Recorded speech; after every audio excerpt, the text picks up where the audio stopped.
जिसे नुकसान उठाना नहीं आता उसे नहीं पता होता कि फायदा किसे कहते हैं। हमने नुकसान उठाया था इसी तरीके का लॉर्ड्स में तीसरे टेस्ट मैच में, लेकिन आज हमें पता है कि इस फायदे का एहसास कैसा होता है। 1% चांस भी शायद ज्यादा था देना इंडिया को। 35 रन थे वर्सेस 4 विकेटें थी, बट मोहम्मद सिराज की जो जिद थी भाई वो इम्पॉसिबल को पॉसिबल करके चली गई। और उस्ताद प्रसिद्ध कृष्णा जी के बारे में तो मैं क्या ही बोलूं। उस दिन बात बोली थी, दूसरे दिन शायद तीसरे दिन बात बोली थी, जिस टीम में अगर कोई तुमसे पूछे कि भारत की टीम क्या है, उसको जाके साफ साफ शब्दों में बता देना। इस टीम में मोहम्मद और कृष्णा दोनों साथ में कहर मचाते हैं, और आकाशदीप को खिला तो रखा है बॉलिंग के लिए, वो भैंस की आंख 66 रन बना के चला जाता है। कमाल, हद मचा दी भाई, यकीन से ऊपर की चीज कर दी है एक्चुअली। और जो 1% का चांस था वो एक्चुअली में 99 नहीं 100% में कन्वर्ट हो गया। मोहम्मद सिराज, उस आदमी की जो एनर्जी डे 1 से लेके और आखिरी दिन तक, ये 25वां दिन था इस टेस्ट मैच की सीरीज का। लगातार 25 दिन की ही ये सीरीज थी, अगर प्लेइंग डेज को माने तो 5 पंजे 25, इसमें 26 मत बोल देना भैंस की आंख। तो भाई लोगों, ये आखिरी दिन तक वो बंदा लड़ता चला गया। और सिराज को मालूम था, उसने अपने इंटरव्यू में भी 2-3 बारी जिक्र किया, मैं बाद में उसका पूरा इंटरव्यू पढ़ने की कोशिश करूंगा, कि मेरे को पता था मैं हैरी ब्रूक का कैच छोड़ चुका हूं, मुझे पता था कि मैच लग चुका है, मुझे लग रहा था कि शायद हमारे हाथ से मैच निकल जा रहा है, क्योंकि उसने T20 वाली बल्लेबाजी कर दी थी। लेकिन मैंने रात को जब मैच खत्म हुआ, जब मैं कल शाम को कहता गया, तो मैंने गूगल से फोटो डाउनलोड करी। देखो सोर्स भी बताया है कहां से फोटो डाउनलोड करी है। डीएसपी साहब कोई भी कार्रवाई अधूरी नहीं छोड़ते हैं। तो सिराज ने कहा कि भाई मैंने फोटो डाउनलोड करी, बिलीव की, और उसको मैंने अपने वॉलपेपर पे लगा लिया, और भाई साहब काम कर गया। अब मेरा इसमें कहने का एक तात्पर्य यह है, वो फोटो गौतम गंभीर को भी दे दो। आज अगर सबसे ज्यादा कोई रिलैक्स है भाई लोगों, वो गौतम गंभीर है। मैं आगे बढ़ूं उससे पहले एक बात बता दूं भाई लोगों, देखो बात ऐसी है, आज इस लाइव में सिर्फ एंजॉय करेंगे, तारीफ करेंगे। ये 3-1 भी हो सकता था इन फेवर ऑफ इंग्लैंड। कहने वाले तो योद्धा ये भी कह रहे थे 4-1 इंग्लैंड जीत जाएगी। हां, ये भी सच है कि हम 3-1 कर सकते थे, हम भी कर सकते थे 3-1। लेकिन यार भाई, गलतियां दोनों तरफ से हुई हैं। हमने भी गलतियां करी हैं, उन्होंने भी गलतियां करी हैं, और गलतियों पे बाद में बात कर लेंगे। अगला लाइव हम थोड़ा सा क्रिटिकल रखेंगे कि हम सीरीज क्यों नहीं जीत पाए टाइप। लेकिन अभी एंजॉय करना है, सेलिब्रेट करना है 2-2 को। गलतियां बहुत हुई हैं, बहुत ज्यादा गलतियां हुई हैं, लेकिन आज जो ये इम्पॉसिबल काम करके दिखाया है, आज तो भैंस की आंख गोती को भी एंजॉय करो। हां, वो 8 नंबर की वो चीज, वो एक लंबी डीप बल्लेबाजी, लेकिन अब काम भी वही कर गया है। अब तुमको समझ में आ रहा है ना, मैं जिसको उस्ताद बना लेता हूं, फिर दुनिया चाहे उसके खिलाफ हो जाए।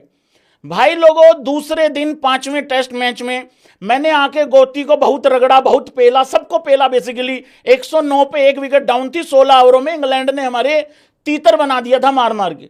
उसके बाद मैंने गौतम गंभीर को अपना उस्ताद मान लिया था, ग्रेटेस्ट कोच मान लिया था, और जैसे ग्रेटेस्ट कोच माना, उसके बाद देख लो भाई वही काम चीज कर गई है कि वो डीप बल्लेबाजी और वो वटेवर जो भी है, जैसा भी है। लेकिन बोलो बॉलिंग में कॉम्प्रोमाइज तो हुआ है। चलो आगे बात कर लेंगे इस चीज की। हाँ भाई, कैसा जोश है पहले तो ये बताओ यार। एक बात बताऊं मैं, जब इस तरीके की कोई हैपनिंग हो जाती है ना, एक तो ये नहीं समझ में आ रहा होता कि रिएक्ट क्या करना है, क्योंकि यार इतना अद्भुत कार्य हुआ है, इतना अद्भुत काम हुआ है कि आदमी को समझ ही नहीं लगता कि एक्चुअली रिएक्शन आए तो आए, कैसा आए, क्या रिएक्शन निकाले। मतलब यार, एक टीम बिल्कुल नीचे लग चुकी है। ये इतना उतार चढ़ाव वाला मैच है, इतना उतार चढ़ाव वाला मैच रहा है। एक टीम ने लंबी बल्लेबाजी खिलाई, वो 224 पे ऑल आउट हो गई। क्रिटिसिज्म इस वजह से हुआ कि भाई 4th पेसर नहीं है आपके पास। क्रिटिसिज्म इस वजह से हुआ सिराज के ऊपर वर्कलोड बहुत ज्यादा है। क्रिटिसिज्म इस वजह से हुआ कि प्रसिद्ध कृष्ण थोड़े रन ज्यादा दे रहे हैं। क्रिटिसिज्म इस वजह से हुआ कि फिर भी लंबी डीप बल्लेबाजी करके फिर भी 224 पे ऑल आउट हो गए। सामने वाली टीम 500 तक जा सकती थी, 400 तक जा सकती थी, वो 247 पर निपट गए। उसके बाद फिर इंडिया आती है बल्लेबाजी करने। इंडिया ने, यशस्वी जायसवाल ने बहुत अच्छा खेला, कमबैक हुआ, दोबारा अच्छी बल्लेबाजी हुई, इंडिया अच्छा टारगेट सेट करने लग गई। हम टारगेट एक बारी 500 दे सकते थे, लेकिन फिर एक बार लगा कि 315-20 पे निपट जाएंगे। फिर इंडिया ने टारगेट जैसे तैसे, और यहां वाशिंगटन सुंदर की बहुत तारीफ होनी चाहिए भाई लोगों। वाशिंगटन, ये सारा मैच बेसिकली, चलो मैं बाद में आता हूं, फिर जैसे तैसे करके 374 तक हमने टारगेट दे दिया। 374 का जब टारगेट दिया तो लगा कि बड़ी आसानी से जीत रहे हैं, क्योंकि उनका भी 100-125 पे उनका भी काम खराब हो गया था। फिर एक कैच छूटता है, कैच छूटने के बाद फिर इतना सत्यानाश हो जाता है, मैच हाथ से निकल जाता है। फिर एक मोमेंटम बनता है, डे 4 पे विकेटें नहीं गिर रही हैं उस तरीके से, लेकिन मेन विकेटें गिर गई, सेट बैट्समैन आउट हो गए, लगा कि हर बॉल विकेटों पे जाके लगेगी। बारिश आ गई, मोमेंटम टूट गया, लगा कि 5वें दिन वो मोमेंटम शायद नहीं क्रिएट हो पाएगा। बट भाई मोहम्मद सिराज की एनर्जी कुछ अलग लेवल पे थी। एक्चुअली में लगा नहीं कि मैच खत्म हुआ था, ऐसा ही लगा था जहां से शुरू हुआ खत्म हुआ था कल चौथे दिन, 5वें दिन वहीं से बटन दबाया, वहीं से शुरू किया है। वही सेम एनर्जी, वही एटीट्यूड, वही फैंस की एनर्जी, सब कुछ सेम था, कुछ भी नहीं बदला था, सिर्फ तारीख बदली थी। और तारीख बदलने के बाद रिजल्ट बदल गया भाई। ये बड़ा ही अद्भुत कार्य हुआ है। बाय द वे यहां पे मैं एक बात बता दूं, जितनी ज्यादा मोहम्मद सिराज की आप तारीफ करो उतनी कम है। भाग रहा है, थक रहा है, गिर रहा है, कैचेस छूट रही हैं, खुद कैच में थोड़ा सा बवाल हो गया, खुद बाउंड्री लाइन पे पैर लग गया, मिस हो रहा है, इंपायर आउट नहीं दे रहा है, और आज फाइनली इंपायर ने इंपायर स्कोर भी हमारे फेवर में दे दी। सब कुछ हो रहा है, और इन तमाम चीजों के बावजूद एक चीज थी जो ये, मतलब मोहम्मद सिराज को रेस्ट नहीं चाहिए है, ये उसने साबित कर दिया आज। लेकिन अगर मोहम्मद सिराज को रेस्ट नहीं चाहिए तो मोहम्मद सिराज को घिसा मत देना, खत्म ही मत कर देना, घिसा घिसा के, अगर उसको रेस्ट नहीं चाहिए है तो एक मैच का तो रेस्ट यार भाई उसका भी बनता है। नहीं तो फिर ये आज जैसे बुमराह के लिए रोते हैं, कल फिर सिराज के लिए रोएंगे। भाई लोगों, Mohammed Siraj player of the match बना है इस मैच में, और हैरी ब्रूक को दिया गया है प्लेयर ऑफ द सीरीज।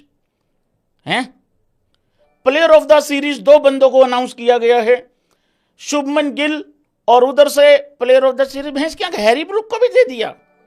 इसको क्यों दिया है बकैत को? मैं भी देख रहा हूं क्रिक बज पे, प्लेयर ऑफ द मैच तो लिखा हुआ है Mohammed Siraj, player of the series Shubman Gill, और player of the series Harry Brook को दिया गया है।